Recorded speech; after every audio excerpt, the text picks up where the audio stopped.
তো বাংলাদেশের আইনগুলো আজকে কোথায় গিয়েছে? তবে আমি কিন্তু ইমরান বিপি সম্পর্কে ভালো কিছু জানিও না, তারপরও আমি চোখ মুঞ্জে অন্ধের মতো বলতে পারবো যে ইমরান বিপি এই কাজ কখনো করতে পারে নাই। এতদিনে আইছে দালালি করতো।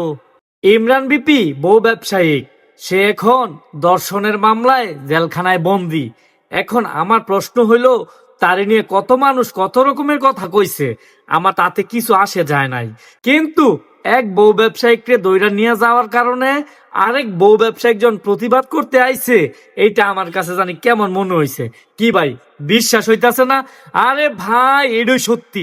স্ক্রিনে দেয়া যে ভিডিওটা দেখতেছেন না, এটা হচ্ছে আরেক বউ ব্যবসায়িক। উনি ইমরানের জন্য প্রতিবাদ করছে নাকি কি ভাই, আমি বুঝতেছি না। একটু ভিডিওটা দেখেন, আর অবশ্যই আপনাদের মূল্যবান মতামত এই ভিডিওর কমেন্ট বক্সে জানিয়ে যাবেন। আগে কথাগুলো শোনেন। আমাদের ময়মনসিংহ নেত্রকোনার জনপ্রিয় কন্টেন্ট ক্রিয়েটার ইমরান বিপি, তাদের ভিডিও দেখে আমি অনলাইনে প্রথমে আসছি জীবনে। তাদের ভিডিও দেখে আসছি, হয়তো সে আমার ভালো করে চিনেও না, আমার সম্পর্কে জানে না, আমিও তার সাথে যোগাযোগ করি নাই, কিন্তু তারে আমি অনেক ভালোবাসি। কিন্তু সে নাকি ঢাকা সাভার আশুলিয়া থানায় ধর্ষণ মামলায় গ্রেপ্তার হয়েছে। তো বাংলাদেশের আইনগুলো আজকে কোথায় গিয়েছে? তবে আমি কিন্তু ইমরান বিপি সম্পর্কে ভালো কিছু জানিও না, তারপরও আমি চোখ মুঞ্জে অন্ধের মতো বলতে পারবো যে ইমরান বিপি এই কাজ কখনো করতে পারে নাই। তো যে কোনো একটা চক্রান্তের কারণে ইমরান বিপিরে ফাঁসানো হয়েছে। তো ইমরান বিপি এই কাজ কখনো করতে পারে নাই, তবে সত্যের জয় 100% হইব।